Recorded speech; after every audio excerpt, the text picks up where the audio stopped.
Hello guys, today I'm going to be telling you what the media will not tell you about Kamukunji Ground.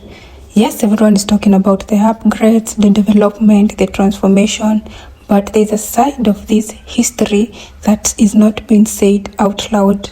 Because Kamukunji isn't just a land, this place holds power, history and influence. But the real question is, what exactly is changing here and why now? Right in the middle of Nairobi sits Kamukunji Ground, one of the most historical significant public spaces in the country. This is not just a field. This is where voices have risen, where leaders have addressed the public, where movements have taken shape. And for decades, Kamukunji has been a symbol of public expression, raw, unfiltered, and access to everybody. Guys, if you have been here for the longest, you know what I'm talking about.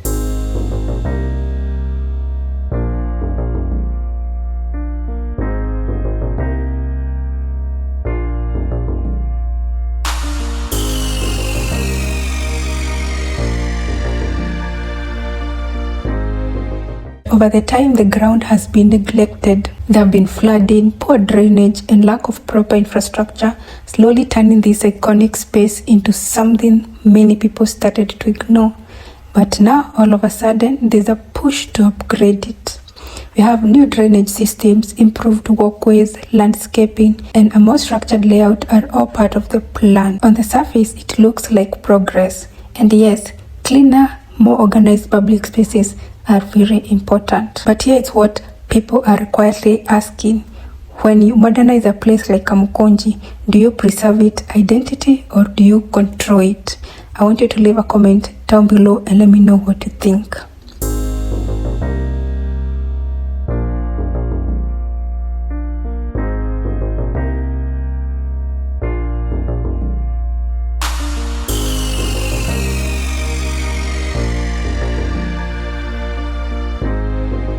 The Kamukunji Ground, if you don't know, it's been renovated and it's one of Nairobi's major projects aimed at transforming the historical site into a modern spot and a recreational hub while preserving its national significance.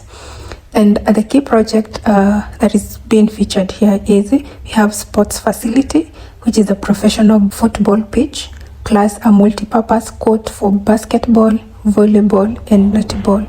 And then we have the Kamukunji Resource Center, which is going to be a community hub featuring spacious rooms for relaxation, watching sports, and public gatherings.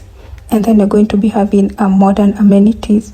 The site will feature new changing rooms, improved sanitation, that is the bathrooms and the toilets, and a dedicated security hosting area. Then lastly, we're going to have infrastructure improvement, which upgrades are going to include better lighting, high capacity underground water tanks. That is something that most people don't know, and an improved drainage system to manage the city runoff.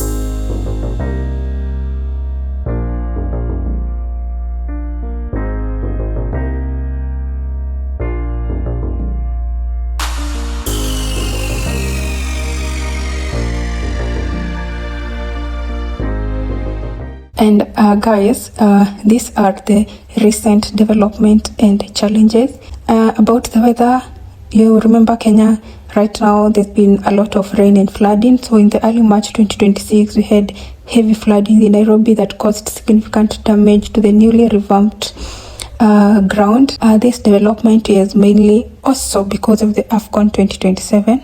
The grounds have been positioned to serve as the fan zone for the 2027 Africa Cup of Nations, that is the AFCON 2027, providing a space for supporters to gather during the tournament. Remember, we have the Talanta Stadium, which is the main stadium that will be used for AFCON 2027. It's a 60,000 capacity seater stadium.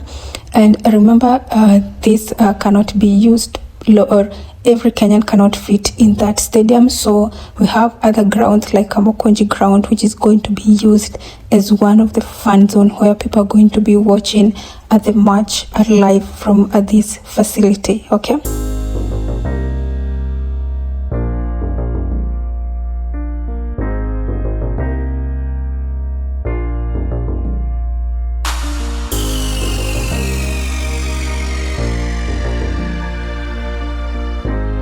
Another main thing I want to talk about is the resource center.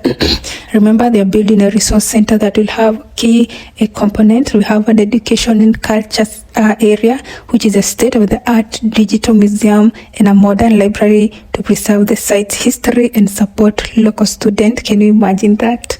I don't know whether you knew that. They're going to have a wellness gym, which is going to be an indoor gym and a multi-purpose hall for community gathering and training. And we're going to have modern amenities. These are the center.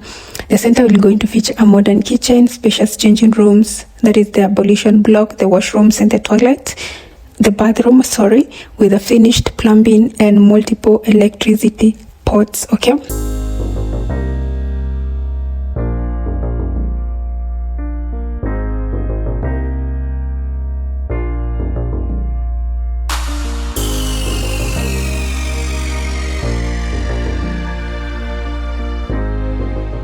And another thing about the safety and security, the entire area is going to be secured with a perimeter wall, and it's going to include dedicated security hosting areas. As you're going to be seeing, they have already started building the walls along the Nairobi River area.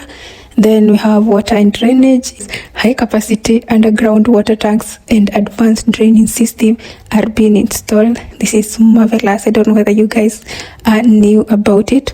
And we have a community impact in this area because the construction is currently employing 200 to 250 people daily, which includes local carpenter, masons, and electrician.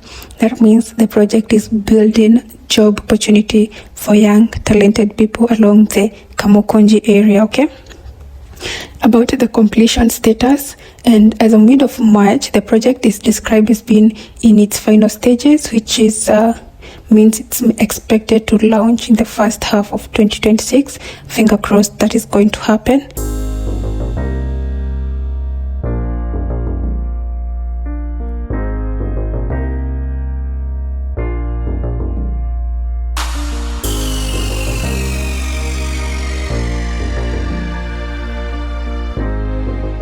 Another thing, guys, let's talk about the people who are responsible for this project. So the project is being carried out by the China Energy Engineering Group Construction Bureau Company. So that is the company that is responsible for the construction of the Kamukunji Ground right now. So guys, if you have any question, leave a comment down below. Let me know what you think about the whole of this Kamukunji Ground development.